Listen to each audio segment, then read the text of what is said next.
हो गया तेरा प्यार, खेलनी ना मेरे दिल के साथ। हाँ ठीक।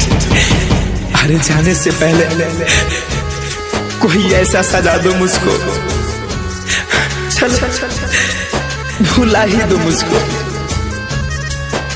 तुमसे जुदा होने के बाद मौत आ जाए मेरी, दिल की गहराइयों से यही दुआ दो मुझको। जहाँ ये सनम तू चल जाई हो, हम जेल में तोरा जुदाई में ना जिक्र मोहब्बत के होई, तुहरा जैसन हर जाई के। हजार जहाँ ये सनम तू चल जाई हो, हम जेल में तोरा जुदाई में ना जिक्र मोहब्बत के होई, तुहरा जैसन हर जाई के। हम बस इतने बात बता जा, भइल हमसे कौन खता बा। घुट घुट के हम जीले हम रानी, अब तुहरा तन्हाई में हो जा। ये सनम तू चल जाई हो, हम जेल में तोरा जुदाई में ना जिक्र मोहब्बत के होई, तुहरा जैसन हर जाई के।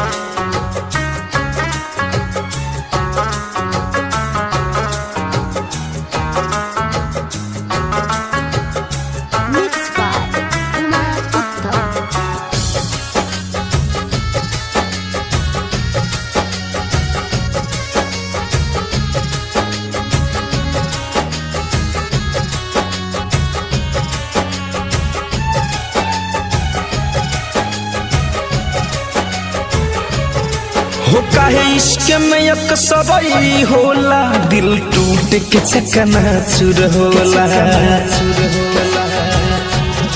हो काहे इश्क में अक्सरई होला, दिल टूट के चकनाचूर होला। जब लागेला अगिया दिल में, दिल बहुत दिल से दूर होला। भले जिंदगी धुआं धुआं बा, बाकी दिल से ये दुआ बा। खुश रही हो हमर जान तू, ससुरा में भी जाई के। हो जा ये सनम तू चल जाई हो, हम जेल में तोरा जुदाई में ना जिक्र मोहब्बत के होई, तुहरा जैसन हर जाई के।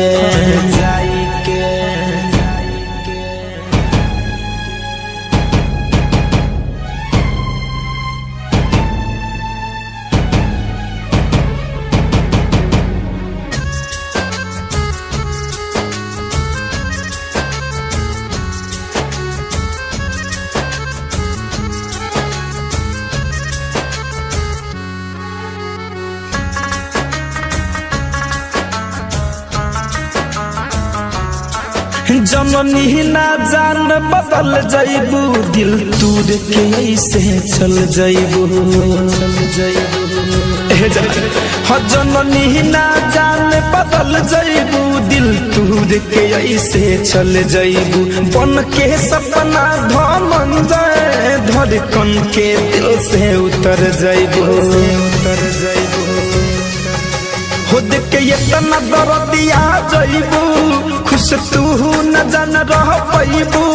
मर जाई राजा विकास सुनील, तुहरा से दूर जाई के। हो जा ये सनम तू चल जाइबू, हम जेल में तोरा जुदाई में ना जिक्र मोहब्बत के होई, तुहरा जैसन बेवफाई के।